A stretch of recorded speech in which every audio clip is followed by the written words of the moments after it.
Hello Haldwani के सभी श्रोताओं को मेरा प्यार भरा नमस्कार। मैं Preeti Sharma library science department Uttarakhand open university से आपके साथ जुड़ रही हूं और आज हम डिस्कस करेंगे लाइब्रेरी साइंस का नया टॉपिक जिसका नाम मेटा डेटा है। आज हम डिस्कस करेंगे कि मेटा डेटा होता क्या है, इसकी हिस्ट्री क्या है, इसके टाइप्स क्या है, इसके टूल्स क्या हैं और साथ ही साथ इसके क्या क्या इंपॉर्टेंस है। तो सबसे पहले डिस्कस करते हैं कि मेटा डेटा होता क्या है। मेटा डेटा दो शब्दों से मिलकर बना है, मेटा और डेटा।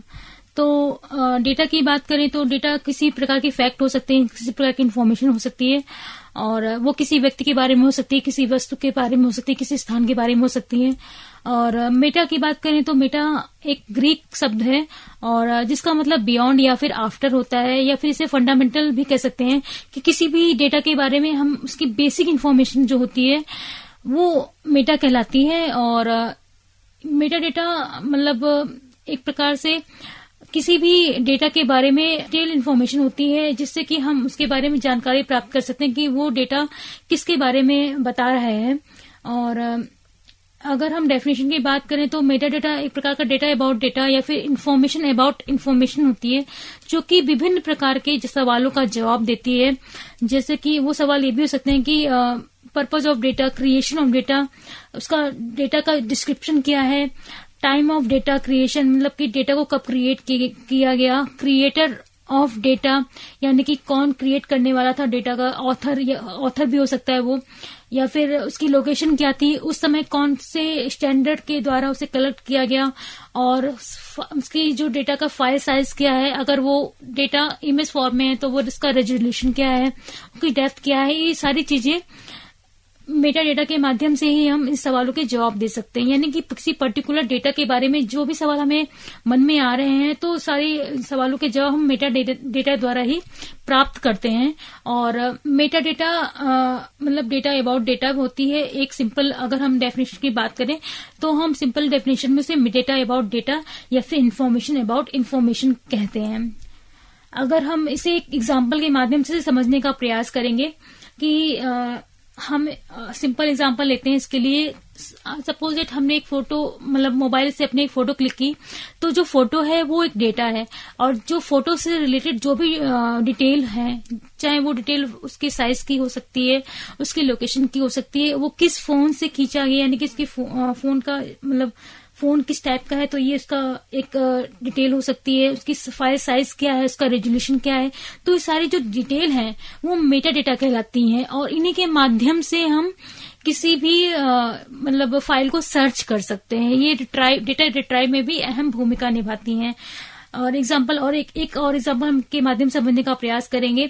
जैसे कि हमें कोई बुक परचेज करनी है या फिर हम कोई प्रोडक्ट परचेज करते हैं शॉपिंग मॉल में, तो अगर हम सपोज इट हम कोई बुक साइट पे विजिट कर रहे हैं, बुक्स परचेज करनी है, तो हम अमेजन की साइट पे गए और हमने उस पर्टिकुलर सब्जेक्ट की बुक के लिए मतलब सर्च किया तो उस सब्जेक्ट की डिफरेंट बुक्स आ जाएंगी, साथ ही साथ उन डिफरेंट बुक्स के बारे में डिटेल इन्फॉर्मेशन आ जाएंगी कि इसके पब्लिशर का नाम क्या है, टाइटल क्या है, इसकी पब्लिकेशन ईयर कौन सा था, प्लेस कौन सा था, ISBN कौन सा है, इसके कंटेंट क्या क्या है।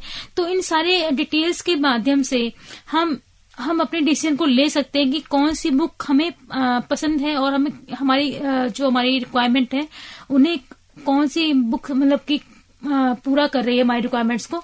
तो इस मेटा डेटा के माध्यम से हम अपने डिसीजन को भी लेने में सक्षम होते हैं। तो ये एग्जाम्पल के माध्यम से हमने समझने का प्रयास किया कि मेटा डेटा होता क्या है। अब हम बात करते हैं इसकी हिस्ट्री के बारे में कि मेटा डेटा का जो टर्म है वो कहाँ से आया। तो मेटा डेटा टर्म जो है वो सर फिलिप बागले सर ने 1968 में क्वाइन किया था और उन्होंने अपनी पुस्तक extension of programming language concept में इस टर्म को दिया था। तभी से हम मेटा डेटा को जानने लगे और हमारे संज्ञान में उसी समय से मेटा डेटा आया। अब बात करते हैं कि मेटा डेटा में जो हम कलेक्शन स्टोर करते हैं या जो डेटाबेस स्टोर होता है तो उसे हम क्या कहते हैं। तो उसे हम मेटा डेटा रजिस्ट्री कहते हैं या फिर उसे हम मेटा डेटा रिपोजिटरी भी कह सकते हैं। और यहाँ पे एक एग्जांपल और भी मैं देना चाहूंगी। अगर हम बात करें लाइब्रेरी साइंस के बारे में, तो लाइब्रेरी साइंस का भी एग्जांपल यहाँ पे देना चाहूंगी, जैसे library card catalogue. Library card catalogue भी एक मेटा डेटा का बहुत अच्छा एग्जांपल है, जिसमें कि बुक्स की डिटेल्स के बारे में सारी इन्फॉर्मेशन दी होती है, और जिसका प्रचलन धीरे धीरे कम होता जा रहा है। और उसकी जगह पे लाइब्रेरी सॉफ्टवेयर के माध्यम से हम मेटा डेटा के माध्यम से बुक्स को सर्च कर सकते हैं। और ये लाइब्रेरी कार्ड कैटलॉग भी एक प्रकार से हम कह सकते हैं कि एक मेटा डेटा का अच्छा एग्जाम्पल है।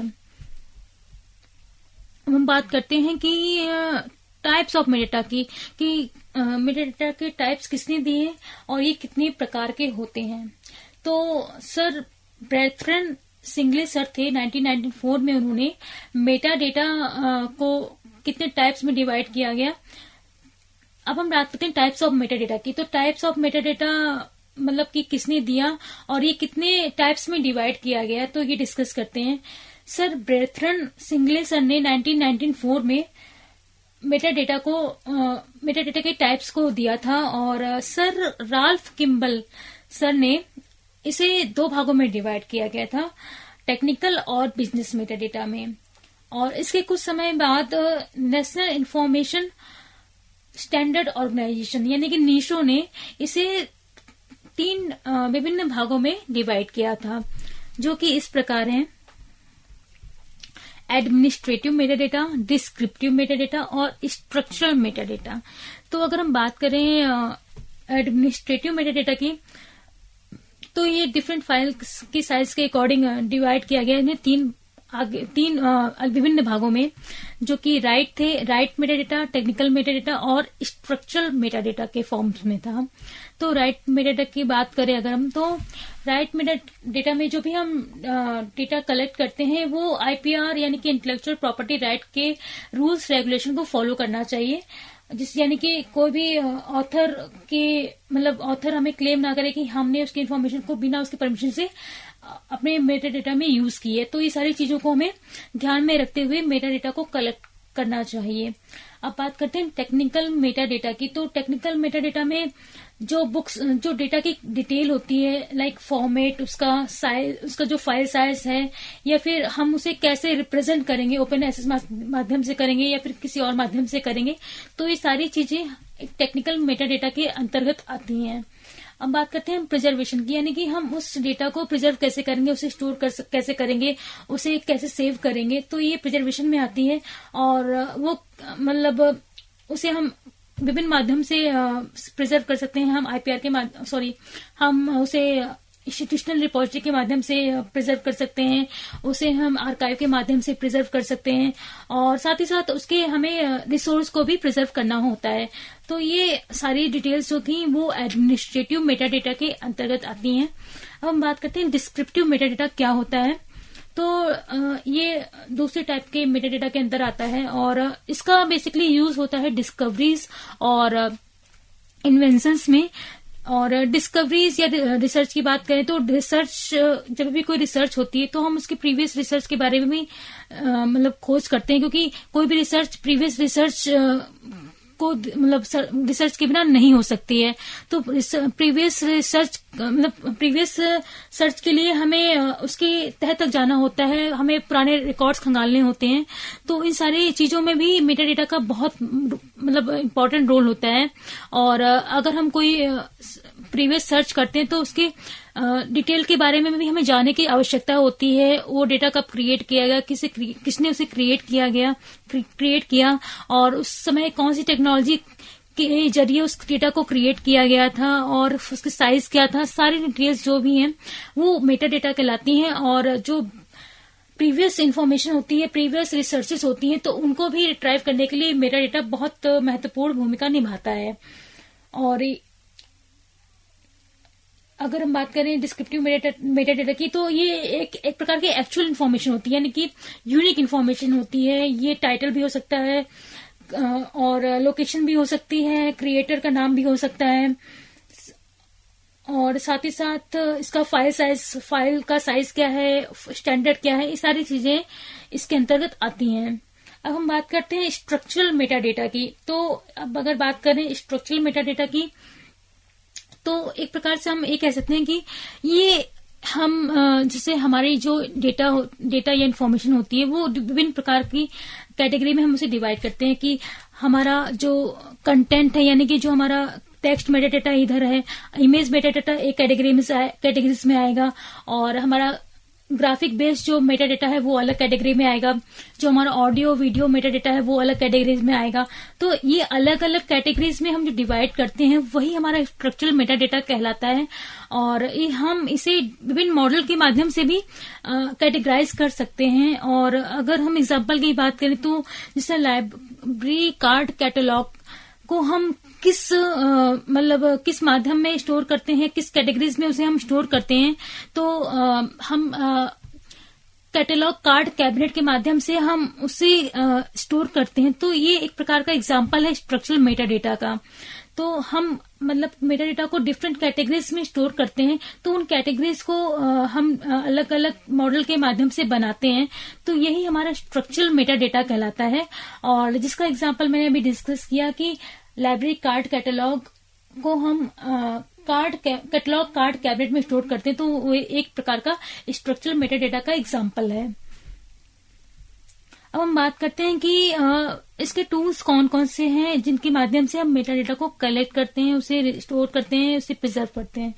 तो अगर हम बात करें इसके टूल्स की, तो इसको जनरली दो भागों में डिवाइड किया गया है, स्कीमा और स्टैंडर्ड, और इसके भी आगे अलग अलग भागों में से डिवाइड किया गया है। तो सबसे पहले डिस्कस करते हैं कि स्कीमा क्या होता है। स्कीमा एक प्रकार की लिस्ट ऑफ एलिमेंट्स होती हैं, और जिसमें कि हम विभिन्न प्रकार के इंफॉर्मेशन को कलेक्ट करते हैं, साथ ही साथ उसके रिसोर्सेज को भी कलेक्ट करते हैं। और ये एक टाइटल हो सकते हैं, एक नेम हो सकते हैं, एक डिस्क्रिप्शन हो सकते हैं। तो ये डिफरेंट टाइप के एलिमेंट्स हो सकते हैं। अब हम बात करते हैं कि स्टैंडर्ड्स क्या होते हैं। तो जो भी हम टूल यूज करते हैं मेटाडेटा को कलेक्ट करने के लिए, वो स्टैंडर्ड टूल हम यूज करते हैं, और जो कि वेल नोन ऑर्गेनाइजेशन द्वारा डिसाइडेड होते हैं।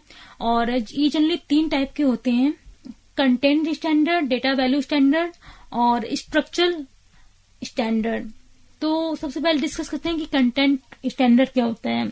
जो कंटेंट हम यूज करते हैं मेटाडेटा के लिए, उसका स्टैंडर्ड होना चाहिए। साथ ही साथ जो इन्फॉर्मेशन होती है उसकी हमारे पास सारी डिटेल्स अवेलेबल होनी चाहिए कि वो डेटा कहाँ से लिया गया, कब लिया गया, कैसे लिया गया, विथ प्रूफ सारी डिटेल्स हमारे पास अवेलेबल होना चाहिए। उसका ऑथेंटिक रिसोर्स भी हमारे पास अवेलेबल होना चाहिए, और जो भी हमारी इन्फॉर्मेशन होनी चाहिए वो स्टैंडर्ड होनी चाहिए और जेन्युइन होनी चाहिए, इसका कुछ प्रूफ होना चाहिए। कंटेंट स्टैंडर्ड्स की बात करें तो जो हम इन्फॉर्मेशन मेटाडेटा के लिए स्टोर करते हैं वो हमारी ऑथेंटिक इन्फॉर्मेशन होना चाहिए।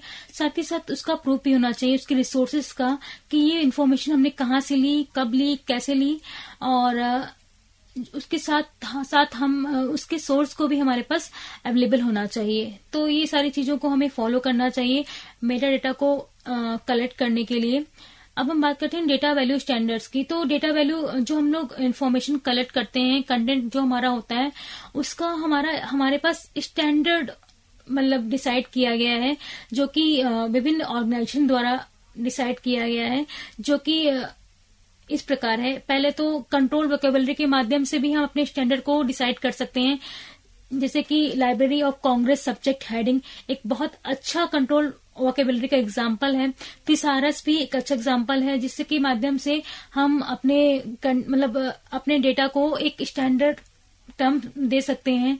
और साथ ही साथ ISO जो कि इंफॉर्मेशन स्टैंडर्ड ऑर्गेनाइजेशन, जिसके माध्यम से भी हम अपने मेटाडेटा को एक कुछ कीवर्ड के माध्यम से मेटाडेटा दे सकते हैं।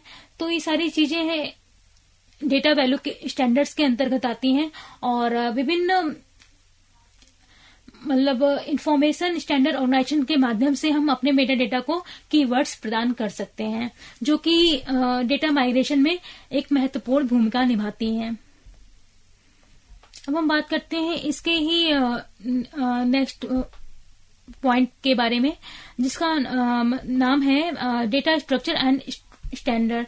तो इसमें जनरली इसका यूज डेटा माइग्रेशन में होता है, क्योंकि हम जो डेटा यूज करते हैं, मेटा डेटा का जो यूज करते हैं, वो मतलब ह्यूमन बीइंग के साथ साथ मशीन रीडेबल भी होना चाहिए। मतलब ताकि हम अगर हम सपोज दैट मेटा डेटा को किसी दूसरे सॉफ्टवेयर में माइग्रेट करना चाहें तो वो पॉसिबल हो सके। तो जो भी हम फॉर्मेटिंग डेटा की यूज करते हैं वो मशीन रीडेबल फॉर्म में भी होनी चाहिए। फॉर एग्जांपल उसका फॉर्मेट एक्सएमएल यानी कि एक्सटेंसिबल मार्कअप लैंग्वेज में भी हो सकता है, रिसोर्स डिस्क्रिप्शन फॉर्मेट में हो सकता है, और भी OWL यानी कि ऑन्टोलॉजी वेब लैंग्वेजेस के माध्यम से भी हो सकता है। तो ये सारी चीजों को हम स्ट्रक्चर और के कैटेगरी में ले सकते हैं। और ये ज्यादातर डेटा माइग्रेशन के लिए यूज होती हैं, ताकि जो भी मेटा डेटा है वो इजिली मशीन रीडेबल हो सके। तो ये टाइप्स ऑफ मेटा डेटा थे। तो ये टूल्स ऑफ मेटा डेटा के बारे में हमने डिस्कस किया था। अब हम डिस्कस करते हैं कि मेटा डेटा के क्या क्या एडवांटेज हैं, क्या क्या बेनिफिट्स हैं। तो अगर हम बात करें मेटा डेटा की एडवांटेज या बेनिफिट्स की, तो इसकी बहुत सारे एडवांटेज हैं, बहुत सारे बेनिफिट्स हैं। सबसे पहले अगर बात करें तो ये हमारे टाइम को बचाती है, क्योंकि हम अगर हमारे पास कोई कीवर्ड होगा, कोई मेटा डेटा होगा, तो हम उसके माध्यम से अपने डेटा को इजीली सर्च कर सकते हैं। अगर सपोज दैट एग्जांपल से हम समझने का प्रयास करते हैं, जैसे कि हमने कुक डाला सर्च करने के लिए गूगल में, COOK कुक। तो हमारे जो गूगल हमें विभिन्न प्रकार के सर्च मतलब विभिन्न प्रकार के डेटा प्रोवाइड कराएगा, जो कि कुक से जितनी भी उसके पास डेटाबेस में कुक से जितनी भी रिलेटेड चीजें होंगी वो हमको रिजल्ट के रूप में हमें वो प्रोवाइड कराएगा। और ये मिलियंस में हो सकते हैं, बिलियंस में हो सकते हैं, लेकिन उनमें से जरूरी नहीं कि जो हम कुक सर्च कर रहे हैं वो हमारे लिए मतलब हमें वो यूजफुल हो वर्ड। तो हमें अपने कुक वर्ड को एक मतलब रिफाइन करना होगा। रिफाइन करने के लिए हमें उसके आसपास के कीवर्ड को सर्च करना होगा कि जैसे सपोज हमने कुक सर्च करना है, तो कुक हो सकता है किसी का सरनेम हो सकता है, तो हम उस कुक के साथ में सरनेम सर्च करेंगे। अगर हम कुक के साथ में सर्च नेम करके सर्च करते हैं गूगल में, तो गूगल हमें सरनेम जितने भी कुक से रिलेटेड सरनेम होंगे वो सारे सर्च करके हमें प्रोवाइड कराएगा। इससे हमारी जो सर्च मतलब जो हमारी सर्च होगी वो यूजफुल होगी, रिलायबल होगी। तो मतलब इस कीवर्ड के माध्यम से अपनी सर्च को रिफाइन कर सकते हैं। या फिर हम अगर कीवर्ड जो गूगल है आजकल आर्टिफिशियल इंटेलिजेंस पे बेस हो गया है, और अगर हमने कुक अभी कुछ समय पहले ही सर्च किया है गूगल पे, और कुक हमने किसी रेफरेंस के माध्यम से सर्च किया है कि कुक यानी कि टॉम कुक किसी का सरनेम है, तो वो अभी जो हमने प्रीवियस सर्च है उसके ही रिलेटेड हमें वो रिजल्ट प्रोवाइड कराता है। तो ये सारी चीजें हमारे डेटाबेस में स्टोर होती जाती हैं डे टू डे। जब भी हम सर्च करते हैं कोई भी चीज, तो वो डेटाबेस में हमारे कीवर्ड या फिर मेटा डेटा के फॉर्म में स्टोर होती जाती है, और इसके माध्यम से ही हम अपने सर्च को रिफाइन कर सकते हैं और एक्यूरेट कर सकते हैं, और मतलब यूजफुल बना सकते हैं अपने सर्च को। दूसरा है preserve for future use. Means हम इसे मेटा डेटा को फ्यूचर के लिए भी स्टोर कर सकते हैं, प्रिजर्व कर सकते हैं। क्योंकि अगर हम किसी फैक्ट को रखते हैं केवल, तो फैक्ट हमारे लिए सफिशिएंट नहीं होंगे इन फ्यूचर के पॉइंट ऑफ व्यू से। हमें फैक्ट के साथ साथ उनकी डिटेल यानी कि मेटा डेटा को भी स्टोर करना आवश्यक होता है। क्योंकि जैसे कि अभी हमने कुछ दिन पहले ही डिस्कस किया कि किसी भी रिसर्च या किसी भी डिस्कवरी या फिर किसी भी इन्वेंशन के लिए हमें प्रीवियस सर्च पे जाना ही पड़ता है। तो ये मेटा डेटा हमारे लिए फ्यूचर पॉइंट ऑफ व्यू से बहुत ही इम्पोर्टेंट होता है। अब हम बात करते हैं डेटा माइग्रेशन की। तो डेटा माइग्रेशन में भी हमारा जो मेटा डेटा है वो बहुत महत्वपूर्ण भूमिका निभाता है। और नेक्स्ट पॉइंट है डिसीजन मेकिंग। मतलब अगर मेटा डेटा के माध्यम से हम किसी चीज को हमें सिलेक्ट करना है या फिर हमें सिलेक्ट नहीं करना है, ये डिसाइड कर सकते हैं। क्योंकि अगर हम कोई भी सामान परचेज करते हैं या फिर कोई भी प्रोडक्ट परचेज करते हैं, कोई बुक परचेज करते हैं, कुछ भी परचेज करते हैं, तो हम अगर माइंड में लेके चलते हैं कि हाँ हमें ये बुक पसंद हमें ये बॉटल पसंद आ रही है, तो हम इस बॉटल के बारे में केवल उस बॉटल के नाम से नहीं जाएंगे, हम उसके डिटेल के बारे में जाएंगे कि इसका मेटल ये किस का प्रोडक्ट है, इसमें कौन सी चीज मटेरियल यूज किया गया है, कितने का है ये, और इसकी ड्यूरेबिलिटी क्या है, ये कितनी देर तक पानी ठंडा रखता है, ये सारी चीजें हम देखेंगे। इसके बाद ही हम डिसाइड करेंगे कि हाँ हमें ये लेना चाहिए या नहीं लेना चाहिए। तो मेटाडेटा के माध्यम से हम अपने चीजों को डिसाइड कर सकते हैं कि हमें ये चीज परचेज करनी है या नहीं करनी चाहिए। तो डिसीजन मेकिंग में भी ये एक महत्वपूर्ण रोल प्ले करता है। साथ ही साथ ये इजी टू सर्च, हमारी सर्च को भी ये रिफाइन करता है और हमें आसानी से सर्च हम इससे कर सकते हैं। अगर हमें किसी प्रोडक्ट के बारे में मेटाडेटा, अगर हमें किसी प्रोडक्ट के बारे में पता है, तो भी हम अपने सर्च को आसान सर्च के कन्वर्ट कर सकते हैं। सपोज दैट हमें अगर कोई भी बुक खरीदनी है, तो हम अगर बुक के साथ में केवल बुक का टाइटल या बुक का नाम ना डाल के हम उसके साथ में अगर उसके ऑथर को भी डालते हैं, तो हमें पॉइंट टू पॉइंट हमारी जो रिजल्ट है हमें मिलता है। तो मेटाडेटा के माध्यम से हम अपने टाइम को सेव कर सकते हैं, अपने टाइम को इजी सर्च कर सकते हैं, आसानी से हमें वो सर्च अवेलेबल हो सकती है। तो ये सारी चीजें हम मेटाडेटा के माध्यम से हम हमें ये बेनिफिट्स मिल सकते हैं। और जैसा कि अभी डेटा माइग्रेशन के बारे में मैंने बताया था कि ये डेटा को माइग्रेट करने में भी अहम भूमिका निभाती है। कि एक सॉफ्टवेयर से अगर हम दूसरे सॉफ्टवेयर में कोई भी डेटा हम एक जगह से दूसरी जगह ट्रांसफर कर रहे हैं, तो भी ये महत्वपूर्ण भूमिका निभाती है। इस मेटा डेटा के माध्यम से हम डेटा को माइग्रेट भी कर सकते हैं एक सॉफ्टवेयर से दूसरे सॉफ्टवेयर के माध्यम दूसरे सॉफ्टवेयर में। तो ये सारे बेनिफिट्स थे हमारे मेटा डेटा के रूप में। और मेटा डेटा आज की बात करें प्रेजेंट टाइम में हमारे लिए बहुत ही महत्वपूर्ण भूमिका निभा रहा है। और मेटा डेटा के माध्यम से हम अपने प्रोफेशनल लाइफ के साथ साथ अपनी पर्सनल लाइफ में भी हम इसका यूज कर रहे हैं और हम हर जगह इसका यूज कर रहे हैं, लेकिन हमें कहीं कहीं पता नहीं होता कि हम इस चीज को यूज कर रहे हैं। तो आज से हम मेटा डेटा को समझ गए हैं और इसी के माध्यम से हम देख सकते हैं कि हम कहाँ कहाँ यूज कर रहे हैं मेटा डेटा को, हम ये भी ऑब्जर्व कर सकते हैं। तो आज हमने डिस्कस किया कि मेटा डेटा क्या था, इसके टाइप्स क्या थे, इसकी हिस्ट्री क्या थी, इसके टूल्स क्या थे। तो आई होप आपको समझ में आया होगा। अब हम डिस्कस करेंगे नेक्स्ट लेक्चर में कि मेटा डेटा किससे रिलेटेड है। एक टॉपिक है डब्लिन कोर मेटा डेटा, तो उसमें हम डिस्कस करेंगे कि मेटा डेटा के स्टैंडर्ड्स क्या क्या हैं। तो वो हम नेक्स्ट लेक्चर में डिस्कस करेंगे। तब तक के लिए बहुत बहुत धन्यवाद। मिलते हैं नेक्स्ट लेक्चर में।